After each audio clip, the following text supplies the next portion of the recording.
الحمد لله الحنان المنان الذي خلق الإنسان وعلمه البيان والصلاة والسلام على رسوله سيد الإنس والجان وعلى آله وأصحابه ذوي الخير والإحسان أما بعد فأعوذ بالله من الشيطان الرجيم بسم الله الرحمن الرحيم وما الله بغافل عما يعمل الظالمون انما يؤخرهم ليوم تشخص فيه الابصار صدق اللہ مولانا العظیم۔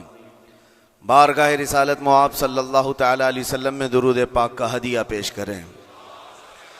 اللہم صلی علی سیدنا و مولانا محمد معدن الجود والکرم وآلہ واصحابہ الکرام وابنہ الکریم وبارک وسلم صلاة دائمة سرمدا ابدا۔ عزیزان گرامی وقار، اللہ کریم کو سب سے زیادہ ناپسند چیز جس کا ذکر قرآن پاک میں بھی ہے وہ ظلم ہے۔ ظلم کو اللہ تبارک و تعالی ہرگز پسند نہیں فرماتا، اور ظلم کا مطلب صرف کسی پر ہاتھ اٹھانا ہی نہیں بلکہ کفر اور شرک بھی بہت بڑا ظلم ہے۔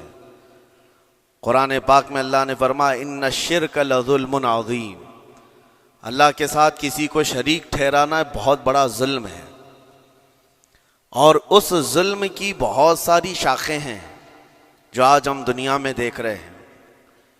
انسان کسی نہ کسی جگہ پر ظلم کرنے کا شکار ہو جاتا ہے، ظالم بن جاتا ہے۔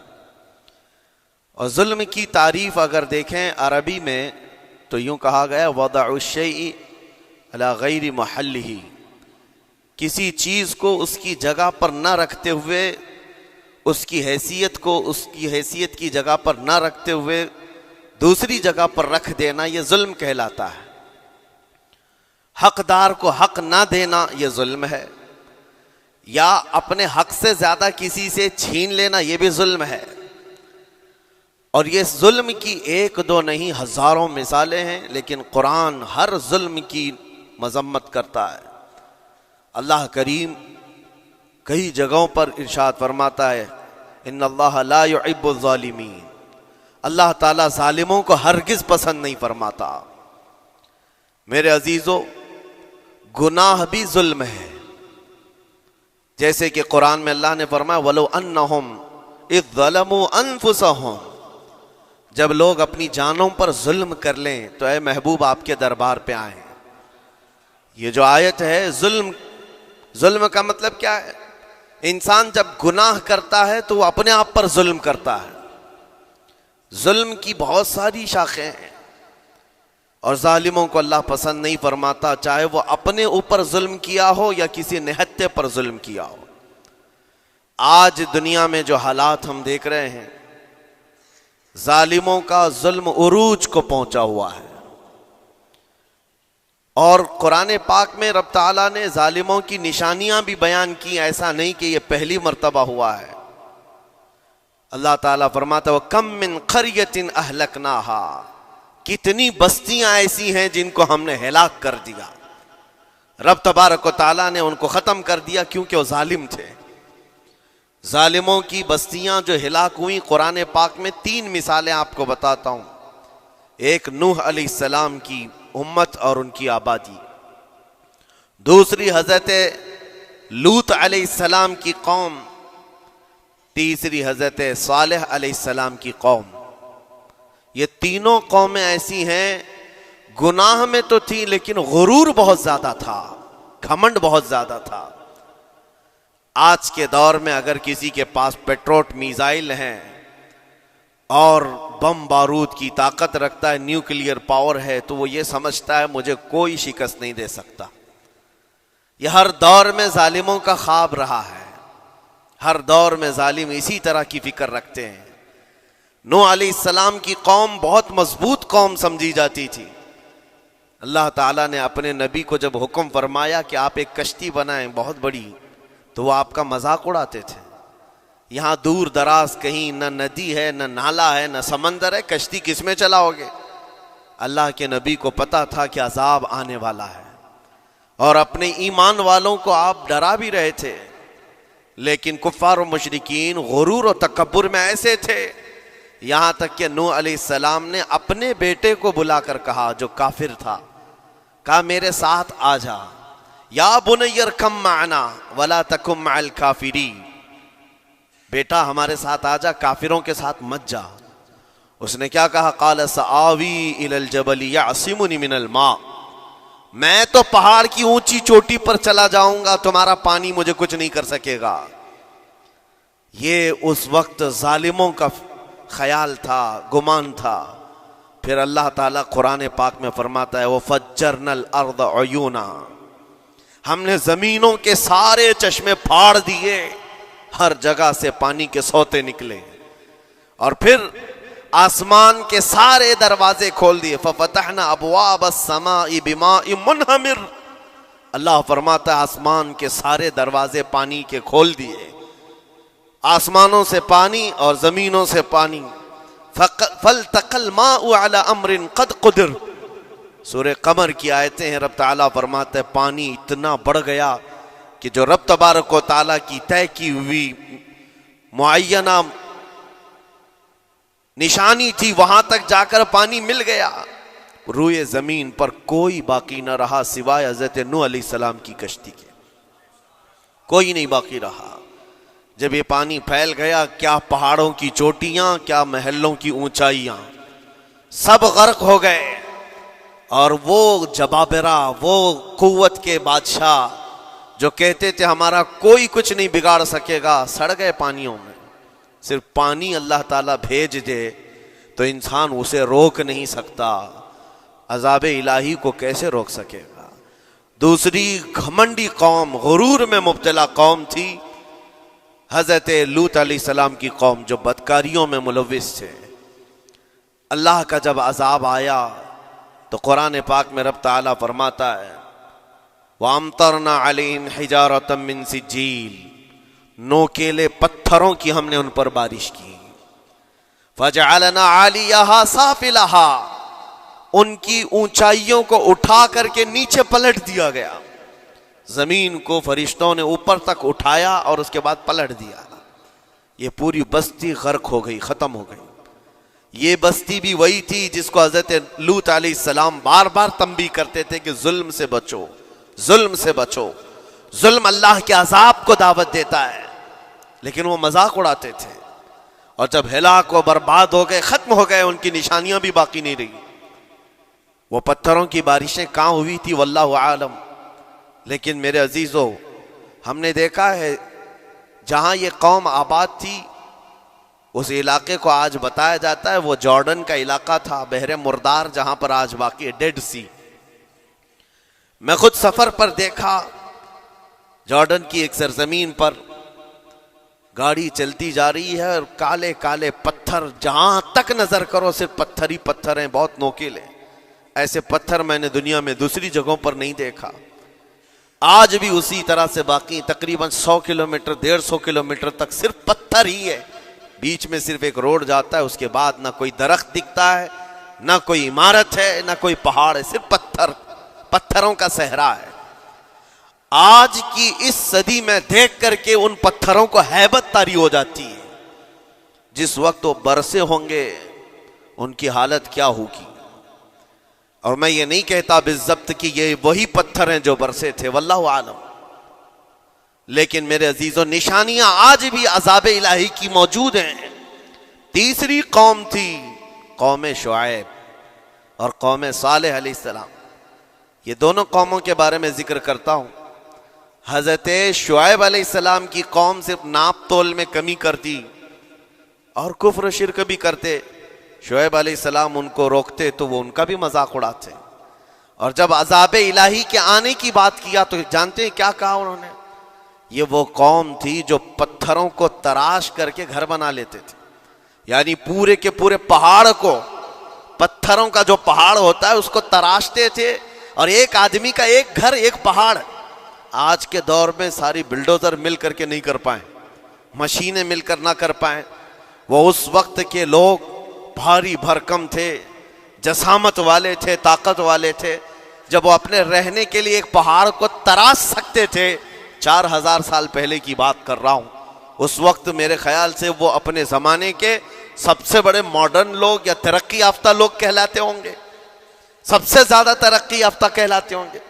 جیسے آج لوگوں کو لگتا ہے رشیا اور امریکہ بہت پہنچے ہوئے ہیں ٹیکنالوجی میں، اس دور کے وہ لوگ سب سے بڑی طاقت کے رکھنے والے تھے.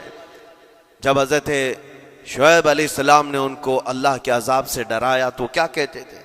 عذاب وہی نا جو نوح علیہ السلام کی قوم میں آیا تھا، بارش آ گئی تھی، زمین سے پانی نکل گیا تھا تو پانی بہت ہو گیا تھا.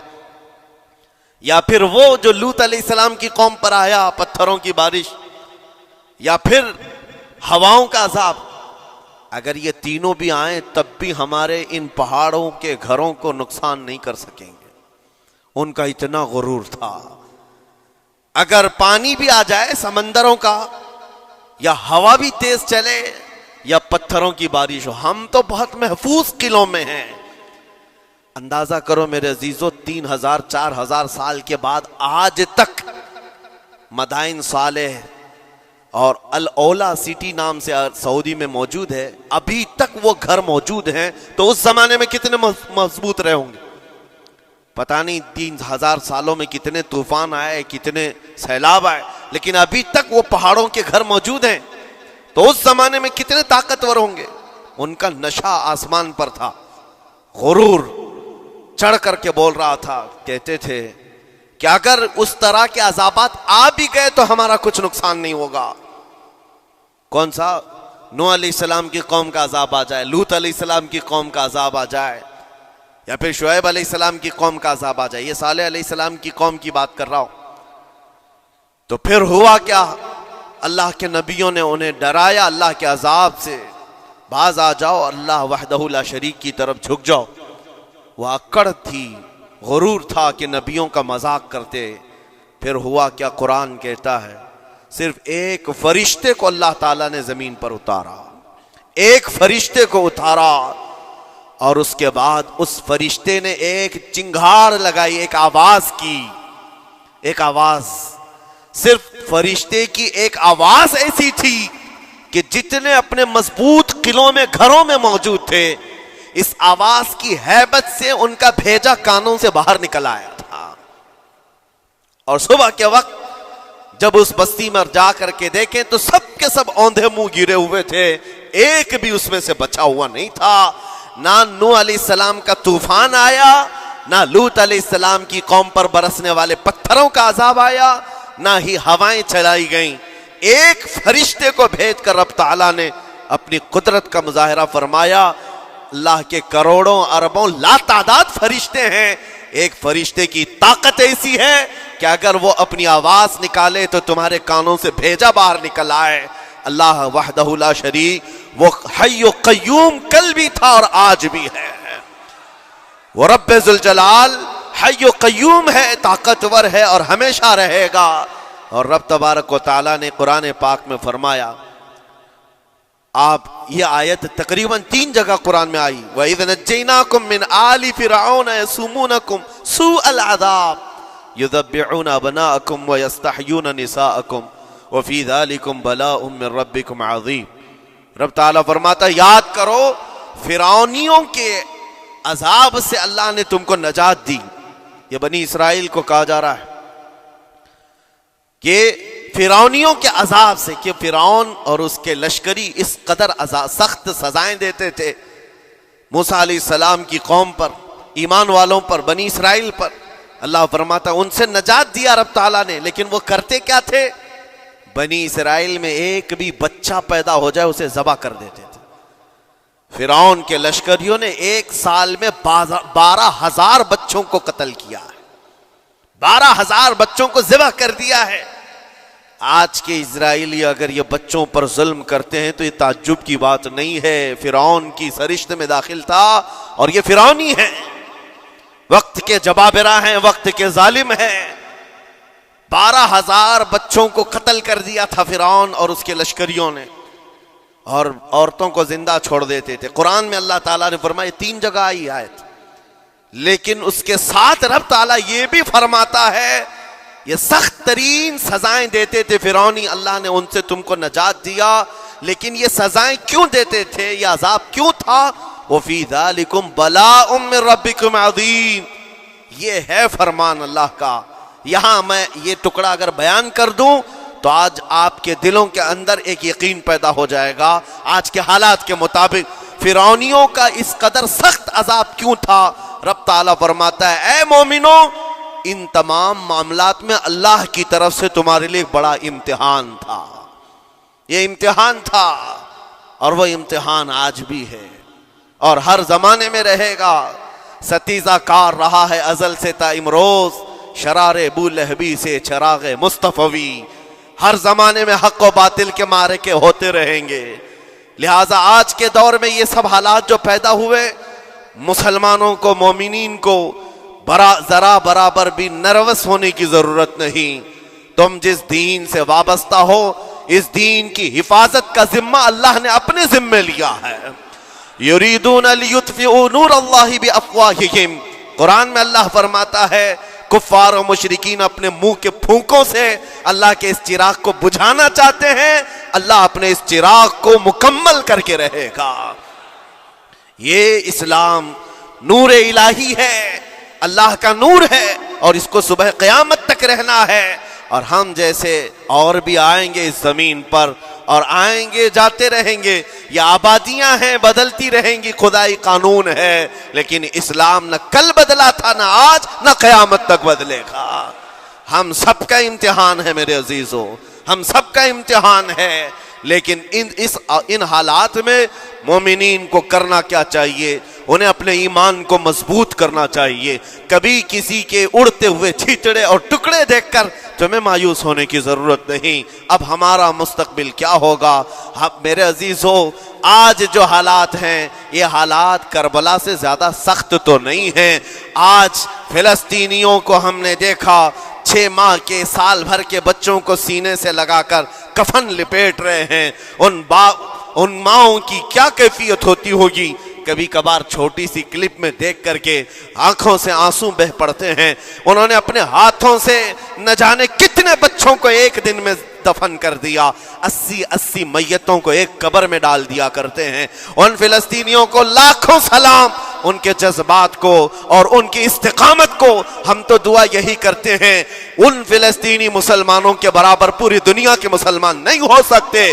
ہم تو ایک ناشتے پر صبر نہیں کر پاتے، وہ اپنے 10 بچوں اور خاندان والوں کے کٹے ہوئے چھیٹڑوں پر بھی کہتے ہیں اللہ ہمارے ساتھ ہے۔ ساری مصیبتیں دیکھ کر کے بھی وہ کہتے ہیں اللہ ہمارے ساتھ ہے۔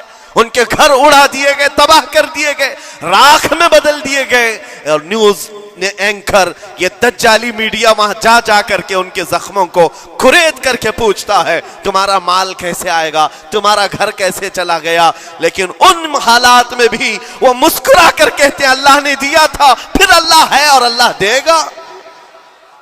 ان کے ایمان کے برابر ہم نہیں ہو سکتے، لیکن میرے عزیزو پوری دنیا کے مسلمانوں میں اس مسئلے نے آج ایک اتحاد کی فضا قائم کی ہے۔ اگر ہمارے درمیان آج بھی اتحاد نہیں ہو سکتا تو پھر میرے عزیزو شاعر نے سچ کہا تھا، جگہ جگہ کے تھک چکے ہیں تمہیں یہ ہنگامے، نشاط لذت خواب گراں بدل ڈالو، غلط روی سے منازل کا بعد بڑھتا ہے، مسافر و روش کارواں بدل ڈالو۔ آج کے حالات تمہیں اگر نہیں بدلنے پر مجبور کیے تو پھر بتاؤ کون سے حالات تمہیں بدلیں گے، کب تم بدلو گے؟ لیکن ان حالات پر آج بعض لوگوں نے یہ کہنا شروع کیا۔ میں نے چند دنوں پہلے ایک آیت پڑھی تھی، ایک بیان میں کہا تھا اللہ قرآن میں فرماتا ہے هو الذی ارسل رسولہ بالہدی ودین الحق لیظہرہ علی الدین کلہ، وہ اللہ ہے جس نے حق دین کے ساتھ اپنے رسول کو بھیجا ہے اور ہدایت کے ساتھ اپنے رسول کو بھیجا ہے۔ کیوں بھیجا ہے؟ لیظہرہ علی الدین کلہ، تاکہ وہ رسول پوری دنیا پر یہ دین غالب کرے، یہ دین غالب آئے گا۔ تو بعض مجھ سے کہنے لگے مولانا سٹیج پر بیٹھ کر چلاتے ہو، کئی کرسیوں پر بیٹھ کر کہتے ہو کہ تمہارا دین غالب آئے گا، تمہارا دین تو آج ٹکڑے ٹکڑے کیا جا رہا ہے، کوئی کچھ نہیں کر پاتا۔ ان ظالموں کو میں یہ کہتا ہوں، ان کو یہ میں کہتا ہوں، ان تمام حالات سے تم ہرگز یہ مت سمجھنا کہ دین غالب آئے گا۔ چاند پر بھی گہن لگتا ہے، لیکن جب گہن چھٹتا ہے تو چاند پورے آب و تاب کے ساتھ چمکتا ہے۔ آج اگر امت مصطفیٰ پر گہن لگا ہے تو میں اپنے ان تمام نوجوانوں سے جو ابھی ان فوان شباب میں داخل ہوئے ہیں، ابھی یہ دنیا کو دیکھنے کے قابل بنے ہیں، میں ان سے کہتا ہوں ان آندھیوں سے، ان طوفانوں سے گھبرا کر کے نہ تمہیں دین بدلنے کی ضرورت ہے، نہ تمہیں اپنا مسلک و مذہب بدلنے کی ضرورت ہے، بلکہ میں یہ کہتا ہوں نہ گھبراؤ مسلمانوں، ابھی خدا کی شان باقی ہے، ابھی اسلام زندہ ہے، قرآن باقی ہے۔ یہ ظالم کافر کیا سمجھتے ہیں جو روز ہم سے الجھتے ہیں؟ ابھی کربلا کا آخری میدان باقی ہے، ابھی تو کربلا کا آخری میدان باقی ہے۔ عزیزان گرامی وقار، میرے نبی کریم صلی اللہ تعالی علیہ وسلم نے جو فرمایا وہ ہو کر رہے گا، وہ ہو کر رہے گا۔ میرے آقا صلی اللہ تعالی علیہ وسلم کا فرمان عالی شان میں سناتا ہوں۔ حضور فرماتے ہیں لا تزال عصابۃ من امتی یقاتلون علی ابواب دمشق وما حولها وعلى ابواب بیت المقدس لا يضرهم خذلان من خذلهم ظاہرین علی الحق الى ان تقوم الساعة او کما قال رسول اللہ صلی اللہ علیہ وسلم۔ میرے آقا فرماتے ہیں قیامت تک میری امت میں سے ایک جماعت ایسی ہوگی جو بیت المقدس کے ارد گرد حق کے لیے لڑ رہی ہوگی۔ حضور نے فرمایا قیامت تک لڑتی رہے گی، لیکن ساتھ میں ان کے لیے میرے آقا نے فرمایا پوری دنیا کے برا چاہنے سے ان کا کچھ نہیں بگڑے گا۔ اس کا مطلب کیا ہے؟ اگر آپ ہم سے پوچھتے ہیں کچھ نہیں بگڑے گا، حضور نے فرمایا کچھ نہیں بگڑے گا، لیکن ہم تو دیکھ رہے ہیں ان کے گھر تباہ ہو گئے، بچے مر گئے، چھوٹے بچوں کے سروں سے باپ کا سایہ نکل گیا، کسی کے سامنے اس کی ماں کی تڑپتی ہوئی لاش ہے، اور حدیث میں کہا جا رہا ہے ان کا کچھ نہیں بگڑے گا۔ سب تو بگڑ گیا، مال بھی گیا، دکان بھی گئی، تجارت بھی گیا، گھر بھی گئے، اولاد بھی، رشتہ دار بھی، اور حدیث میں کہا جا رہا ہے کچھ نہیں بگڑے گا۔ میرے عزیزو یاد رکھو میرے آقا کا فرمان حق ہے، کچھ نہیں بگڑے گا کا مطلب کیا ہے؟ یہ تمام اسباب جانے کا مطلب یہ نہیں کہ بگڑ گیا، بگڑا تو اس کا ہے جس کا ایمان بگڑ گیا، ایمان جس کا گیا اس کا سب بگڑ گیا۔ اور ہم نے ان بچوں کو دیکھا ہے آج، ارے رات کو سوتے ہیں تو انہیں پتہ نہیں ہوتا صبح ہوگی بھی کہ نہیں ہوگی، لیکن اس کے باوجود ایک دل دہلا دینے والی بات میں بتاتا ہوں۔ مصر کی سرزمین سے لوگ پانی کے بوتلیں اور ڈبے اٹھا کر کے بارڈر پر جا رہے ہیں، لیکن فلسطین غزہ کے وہ مسلمان کہتے ہیں اپنا پانی تم رکھو، اللہ کریم ہمارے لیے کہیں سے اپنی ہی زمین سے پانی عطا کرے گا۔ ان کو لوگ کہہ رہے ہیں کیا آپ نہیں دیکھ رہے وقت کا بڑا فرعون روز الٹیمیٹم دیتا ہے 24 گھنٹے میں علاقہ خالی کرو، نکل جاؤ، گھر خالی کرو۔ کیسا ایمان ہے تمہارا کہ آنے والی بڑی بڑی میزائلوں کا اپنے سینے سے مقابلہ کرتے ہیں، اور کہتے ہیں کل سے ہم یہی تھے، آج بھی یہی ہیں اور یہی رہیں گے اور اسی مٹی میں دفن ہو جائیں گے۔ یہ جو استقامت ہے، اسی کو میرے آقا نے فرمایا دنیا ان کا کچھ نہیں بگاڑ سکے گی۔ ایمان اگر مضبوط ہے تو کچھ نہیں بگڑا ہے۔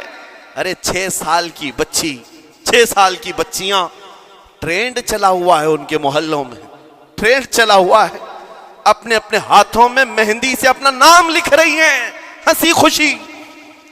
پوچھا ان سے کہ نام لکھنے کا ٹرینڈ کیوں چلا ہے ابھی جنگ کے حالات میں مہندی سے؟